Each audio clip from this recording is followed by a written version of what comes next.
महाराज जी का बहुत परम अच्छा भजन मुझे लगता था सारे भजनों में।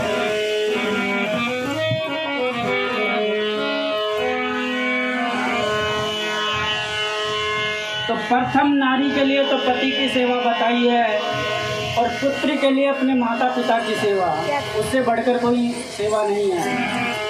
तो बता है भजन में माते पिता परमात्मा पति सेवा गुरु ज्ञान जी, जो इन्हें मानत चले तो वो सुत सर्वण समान। संसार सागर है अगर तो माता पिता ही नाम है, जिसने की माँ बाप की सेवा तो उसी का बेड़ा पार है। जिसने दुखाई आत्मा वो डूबता मझधार है, कि माता पिता और परमात्मा तो मिलके न बारंबार है। इस संसार में पुत्र तो बहुत हुए, लेकिन श्रवण कुमार जैसा पुत्र ना हुआ ना आगे हो सकता कोई, कि जो अपने अंतिम समय में भी अपने माता पिता के विषय में ही सोचता रहा और अपने प्राणों को निछावर कर दिया। तो ये बात उस समय की है जब राजा अवधपति राजा दशरथ के कोई पुत्र नहीं था।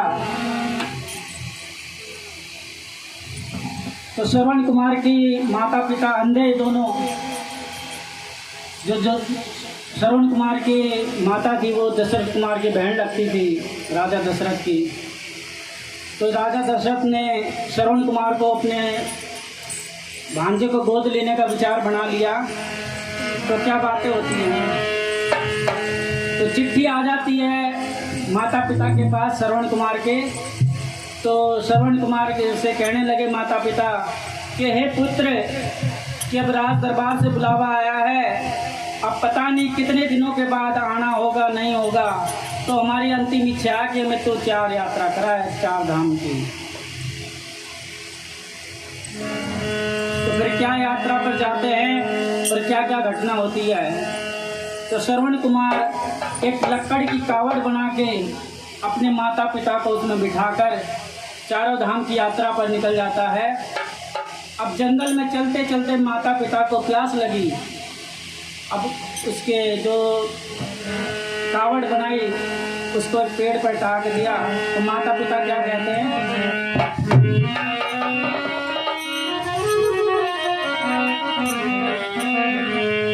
अरे प्यासे को मेरे पिला रे, शर्वणी सुन लाए हमारे। वो प्यासे को मेरे पिला रे, शर्वणी सुन लाए हमारे।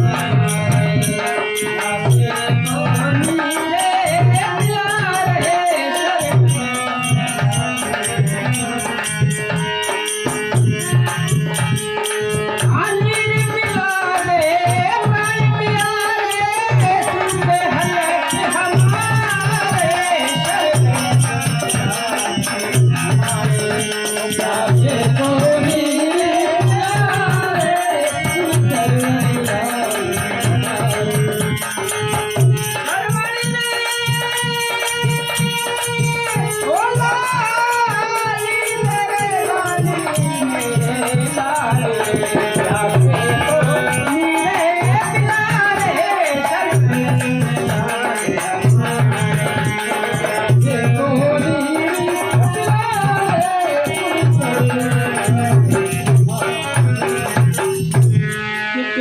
मेरे पिला रे, नीर पिलारे प्राण पियारे सूखे हलक हमारे।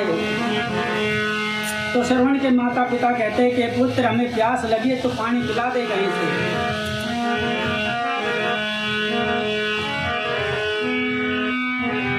तो उसके माता पिता क्या कहने लगे, वन में प्यास लगी श्रवण तो जल दिला के नीर पिला। अब नीर बिन होई मीन गति तो लाल रत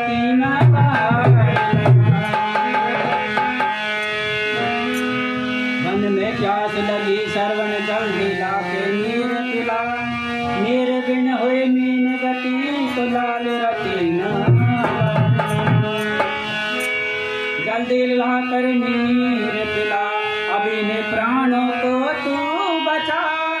सुबह से शाम हो गई तो चल कहीं बस्ती आरा। तो श्रवण कुमार क्या कहता है, ओ माँ मेरी अवधपुर की तैनी दूर है, माँ अवधपुर की तैनी दूर है, ओ मेरी अवधपुर की तैनी दूर है, ओ बेटे वहाँ तेरी माँ का पीर है, ओ बेटे वहाँ तेरी माँ का पीर है। मुझे तेरे भाव तेरे तारे शरण के पिलारे हमारे, तेरे भाव तेरे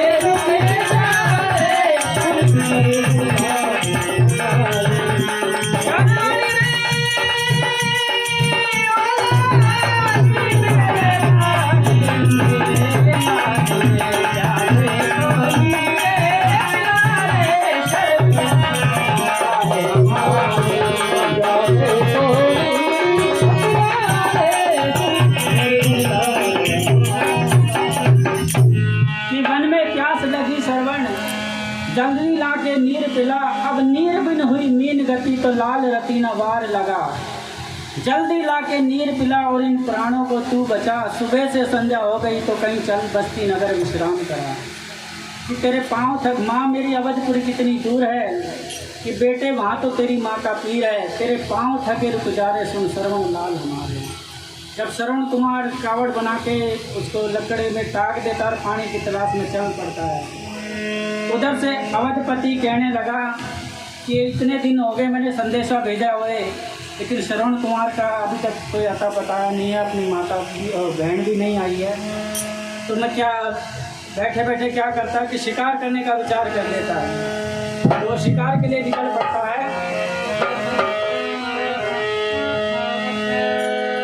अवधपति यूं कह रहा कि आया नहीं श्रवण कुमार, अब मेरे कोई सुते नहीं तो मैं उसले अवधपति यूं कह रहा कि आया नहीं श्रवण कुमार, अब मेरे कोई सुत नहीं तो मैं उसले।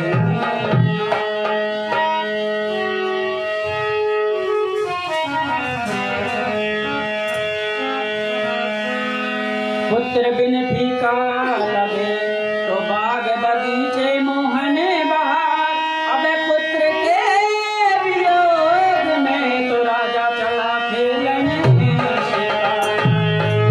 वो सुबह से संध्या हो आई, सुबह से संध्या हो आई, वो कोई शिकार हाथ नहीं आई, शिकार हाथ नहीं आई। साल भरा का बहार रे हमारे, साल भरा का बहार रे वो नीर पिलारे पर पिलारे हलन तुझे हलन हमारे।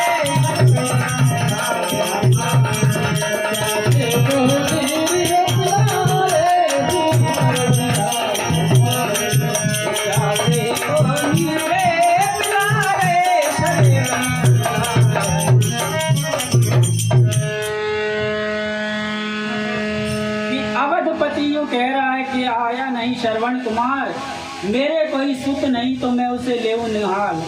पुत्र बिन फीका लगे बाग बगीचा मोहन बहार, पुत्र के वियोग में तो राजा चला खेलन शिकार। अब सुबह से संध्या हो जाए कोई शिकार हाथ नहीं आई, एक ताल भरा था बहार रे सुन श्रवण लाल हमारे। तो पहले के समय में राजा महाराजा जब शिकार के लिए चले गए तो चाहे 2 दिन बीत जाए चाहे हफ्ता बीत जाए, जब तक शिकार हाथ नहीं लगे तब तक वापस नहीं आना होता। तब शिकार हाथ नहीं लगा, सुबह से शाम हो गई तो राजा एक वृक्ष की ओट लेके बैठ जाता है और उधर से जल भरने का कमंडल श्रवण कुमार लेके चल पड़ता है। तो क्या घटना होती है, तो वृक्षों की ओट लेके तो राजा बैठा संग घाट में, जल भरने काले कमंडल को श्रवण भी चल दिया हाथ।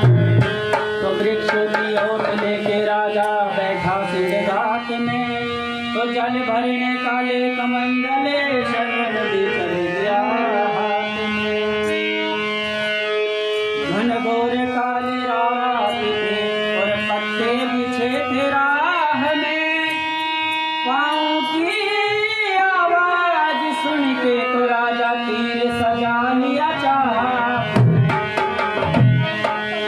अब राजा सोचा सिंह कोई आया, राजा सोचा सिंह कोई आया, राजा तीर चलाया, राजा तीर चलाया, सीने में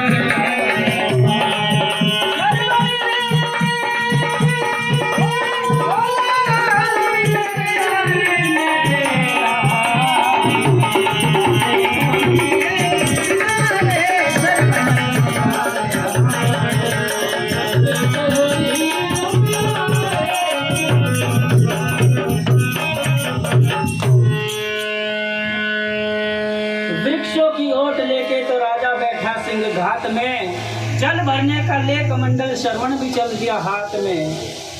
घनघोर काली रात थी, पत्ते बिछे थे राह में, तो पाँव की आहट सुन के तो राजा तीर सजा लिया चाप में। पहले के जमाने में शब्द वेदी बाण चलाते थे, तो पैरों की आवाज़ सुन के सोचा कोई सिंह आया, कि राजा सोचा सिंह कोई आया, राजा झट तीर चलाया, गया सीने माई समाए, सुन श्रवण लाल हमारे। तो तीर लगते ही श्रवण कुमार की हाय निकल पड़ती है, और फिर क्या रचना होती है। आज तीर सीना चीर कर मोहे लाल, तीर सीना चीर कर मोहे काल बन के खा गया, तीर सीना चीर के मोहे काल बन के खा गया। अब हाय की आवाज सुन के तो राजा वहीं पर आ गया। एक श्रवण को मरा तो राजा तीर को, एक श्रवण को मरा तो राजा फूल जो कमला गया, कि हाय आज मेरा ही भानज मेरे हाथ से मारा। ओए कि मैं तो लाल दुखिया, लाल दुखिया, आज तुझे वीरान तुम्हारा, तुझे सीने से लगे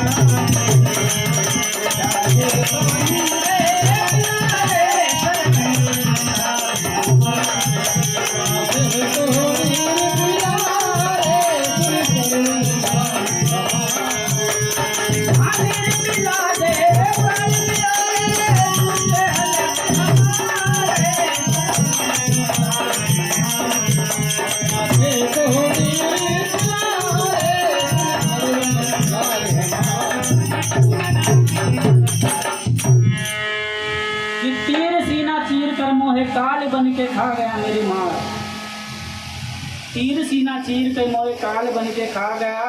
अब हाय की आवाज सुन के झट राजा वहीं पर आ गया। देख श्रवण को मरा राजा फूल जो कुमला गया, कि हाय आज मेरा ही भाणज मेरे हाथ से मारा गया। एक मैं तो लाल दुखियारो, दूजो पुत्र वीरानो तू मारो, उठ सीने से लग जा रे सुन श्रवण लाल हमारे। ये श्रवण कुमार कि तू तो मेरी बहन का पुत्र है, आज गलती से धोखे से मारा गया।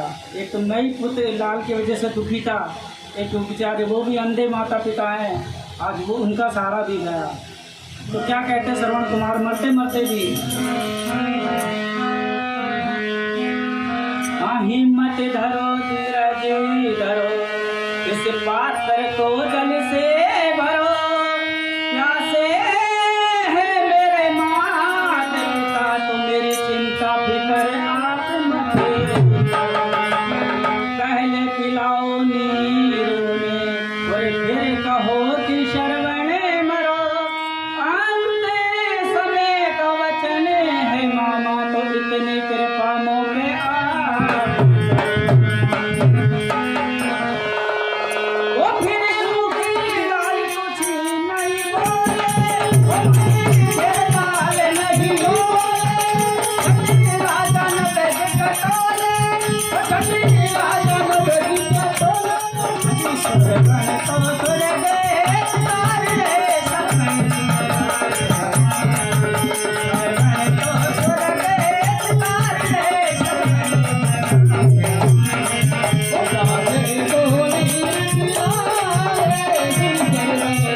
कि हिम्मत धरो, धीरज धरो, इस पात्र को जल से भरो। प्यासे हैं मेरे माता पिता, मेरी चिंता फिक्र मत करो। पहले नींद पिलाओ, नीर उले, फिर कहो कि श्रवण मरो। कि अंत समय का वचन है मामा, इतनी कृपा मुँह पे आप करो। फिर मुख लाल कुछ नहीं बोले, झट राजा नभ से टटोले। श्रवण तो सर्व से धार रे, सुन श्रवण लाल। श्रवण कुमार तो बोल के ये अंतिम वचन बोल के स्वर्ग से धार जाता है। अब राजा किस मुख से लेके जाए जल भर के?